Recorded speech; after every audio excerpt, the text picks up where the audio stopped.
guys! Welcome back to my channel. Again, my name is Jap. Kumusta po kayong lahat? Okay, so yun guys, maraming salamat po sa walang sawang pagsubaybay sa ating pong daily love reading. And kung ikaw ay bago pa lang sa ating channel, mag-subscribe na po kayo and i-click mo na rin yung ating notification bell para lagi kang updated sa ating mga bagong upload. And sa mga interesado po sa ating private reading, wishing candle, cord cutting, iiwan ko na lang po yung link ng aking Facebook sa ating phone description box below. Tignan natin guys, kanino bang kwento to.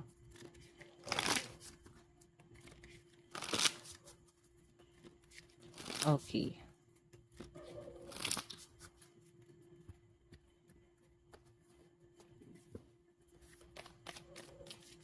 Kanino bang kwento to? So guys, meron tayong The Phoenix, New Face Rekindle, Renew, Transformation, Growth, Change Mind. Okay.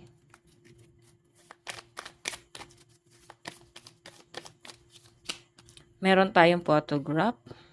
Looking at your photos, missing yung nostalgia, make new memories. Naku, mukhang namimiss ka ng person mo. Ito, transformation pa to. Oh. Namimiss ka ng person mo, parang gusto kang makita, gusto mag-bonding kayo. Parang gusto niya ulit guys gumawa ng bagong memories kasama ka. Okay, tingnan pa natin. Meron tayong hammer, sabotage, rebuilding, interrogation, repetitive, persistent working on it. So, pwedeng may nangyari kasi dito guys na parang may sumira sa relasyon yung dalawa. Okay? And pwede rin kasi guys na parang may paulit-ulit na nangyayari. Like, hindi kayang baguhin ng person mo, yung mga bagay na ayaw mo na ginagawa niya para sa inyo. Wala siya pang babagong ginagawa. So, kaya rin siguro guys na nagkaroon na ng ano dito. Nagkakaroon na ng lamat dito. Pero, namimiss ka ng person mo. Meron tayong love call. So, expect mo matatawagan ka ng taong to. You know, someone expresses love, a message of love, thinking of you and letting you know. Okay? So, sa pinapakita sa akin dyan, guys, mukhang tatawagan at susuyuin ka nitong taong to. Kung nagkaroon kayo, guys, ng tampuhan, ayan. Siya rin, guys, yung mag-reach out dito para maayos na yung inyong relasyong dalawa. Okay? And, sa malinaw na pinapakita rin sa akin dito, pwedeng maguguluhan ka kasi dalawang tao yung nakikita kong possible na dumating. Okay? New person, pwedeng aamin sa inyo na gusto ka at gusto kang ligawan. Sa mga single naman dito guys, pwedeng hindi talaga siya past person. Pwedeng kilala nyo na talaga. Okay? Pwedeng hindi nyo lang talaga gusto yung ginagawa niya. Like, naiinis kayo sa ginagawa ng taong yun.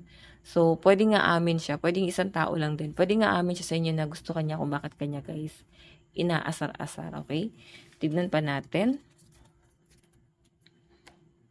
Ito yung energy mo. Energy ni person. Ano yung nararamdaman sa'yo ng person mo ngayon? Ano yung nararamdaman ng person mo sa'yo ngayon?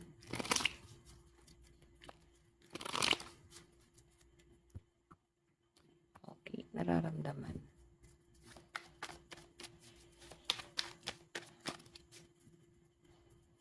Okay.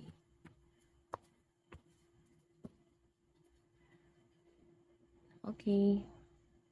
And, eto naman guys, ano yung nararamdaman mo kay person? Ayan, kunin ko lang to guys.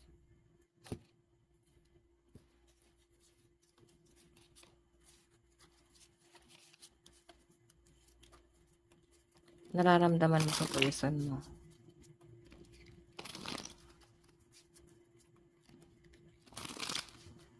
Okay.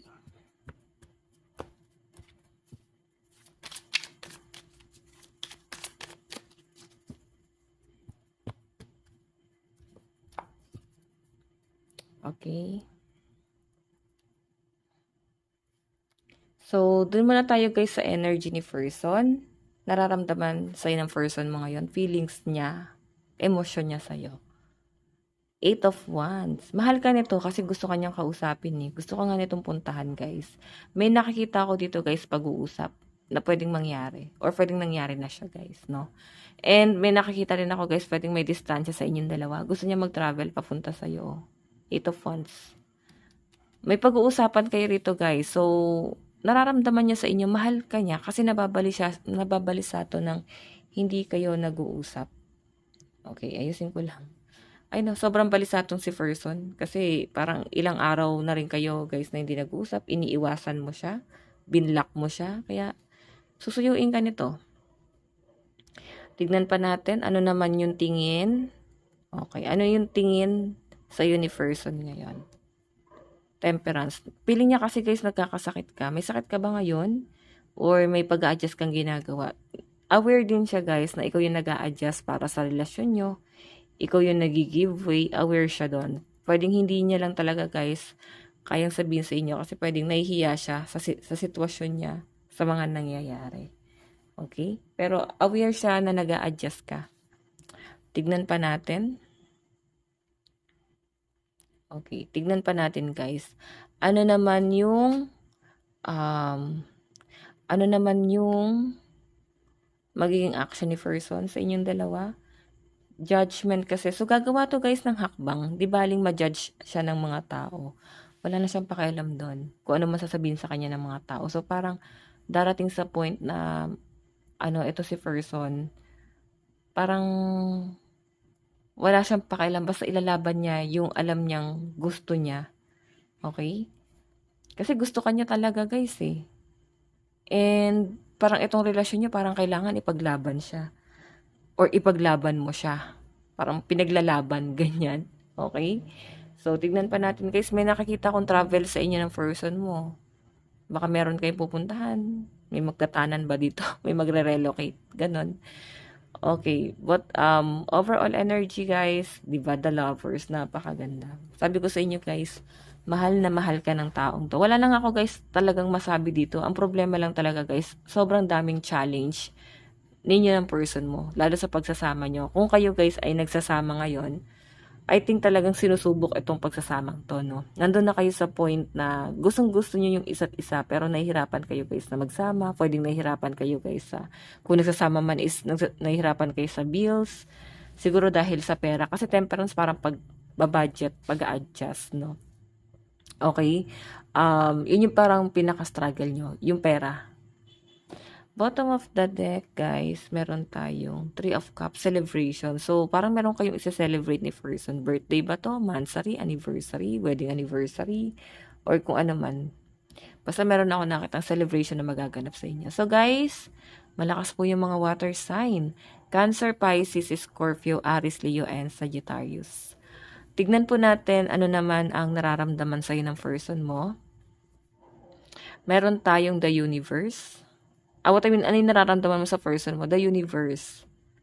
Ito kasi guys, parang wheel of fortune. So, move on. Ikaw yung tipo ng tao guys na parang mabilis kang magpatawad. Mabilis mong matanggap yung isang bagay, no? Mabilis kang makarecover sa malinaw na pinapakita dyan. Tignan pa natin, ano naman yung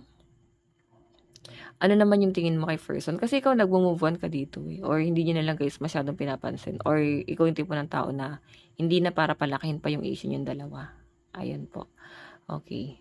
Tignan naman natin guys, ano naman yung tingin mo kay person. O diba? Lunod ka sa pagmamahal ng person mo. As in, napakalambing, napaka-sweet, napaka-loving, tender care. Maasikaso.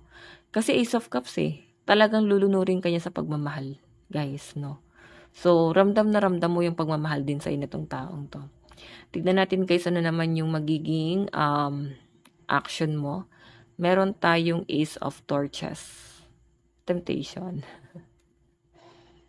Okay. So, ito kasi guys, last. Pwedeng may mga nasasagap tayo dito, may mga third party rito. Na-involve ka ba sa third party? Ikaw yung third party. Okay. Or pwedeng bago pa lang siya. Parang di pantay-pantay to. Parang bago pa lang talaga to. Pero guys, parang eto. May pag-explore kasi. Pwede nag-explore pa yung feelings mo. Hindi ka pa totally na-attach talaga sa kanya. Pero dahil nga sa ginagawa niya, nahuhulog ka na rin. Okay. Dahil sa ginagawa niya, like, pag-aasikaso, ginagawa niya lahat, ma-effort nitong taong to. So, parang nahulog ka. Noong una kasi guys, parang nag-explore ka pa. Hindi ka pa totally sure. Pero ramdam na ramdam mo kasi yung pagmamahal niya sa inyo. Tignan natin guys, ano yung outcome. Meron tayong The Hangman. Pangmatagalan yung gusto nito ni person. And ikaw parang ganun din. No, gusto mo rin talaga ng pangmatagalan. And sa nakikita ko guys, magtatagal tong relasyon na to. Till death to us part na to guys. Okay? And ikaw, ang gusto mo lang naman dito, ano yung kaya niyang ibigay? Ang gusto mo is parang assurance, stability dun sa relationship. Kasi, ano kayo eh, binild mo yung sarili mo, like, ginawa mong magandang ehemplo yung sarili mo para sa ibang tao. So, napaka-professional ng tingin sa'yo ng mga tao. So, parang, etong tao lang na to guys yung pwedeng sisira ng image nyo. Parang ganyan. Pero sa pinapakita sa akin guys, dahil siguro kung bakit parang nasira lang yung image, kasi pinaglaban nyo yung pagmamahalan yung dalawa, okay? Bottom of the deck guys, meron tayong King of Torches. So, ang dami nagkakagusto sa'yo. Kaya parang napapaisip ka na rin guys. As in, sobrang challenging sa inyo tong bagay na to. Kasi, parang ano siya, ang dami kasi nagkakagusto sa inyo. So, parang maguguluhan ka.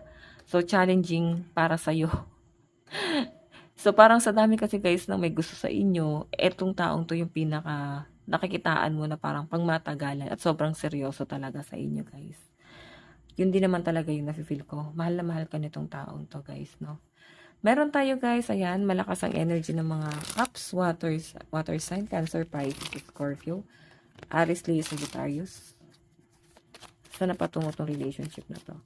Meron tayong, healing heart. Broken-hearted ka pa pala eh. Pwedeng broken-hearted ka sa iba. Once na dumating sa inyo tong taong to. Nasa healing ka pa. Okay. So, yun no. Lumabas bigla yung axe. Parang hindi ka pa makarecover. So, yun nga guys. Pwedeng broken-hearted ka pa sa ex mo dito. Ayan, Axo. Kaya parang di ka rin talaga makapag-decide. Pero sa pinapakita sa akin guys, makaka-recover ka rito. Kasi once na dumating sa inyo itong person na to, mahal na mahal ka nito. Okay? Meron tayong palm tree. Diba? Yung stability. Yung gusto niya guys, pang matagalan na rin. So, nasa inyo na lang talaga guys kung ipo-pursue mo. Kasi parang makulit itong taong to. Okay? Pero ito naman guys, pwedeng yung third party naman dito is pwedeng, or meron siya ibang relationship. Pwedeng family yun guys. Yun yung pwedeng magiging kahati nyo. Meron tayong The Phoenix. Transformation, ayan no. New phase, rekindle, renew, transformation, growth, change, and mind. Pwede talaga magbago yung isip mo dahil sa kanya. Sobrang kulit kasi nitong taong to, okay? So guys, ito lang naman po ang inyong daily love reading bukas po ulit. God bless and love you all. Bye-bye po.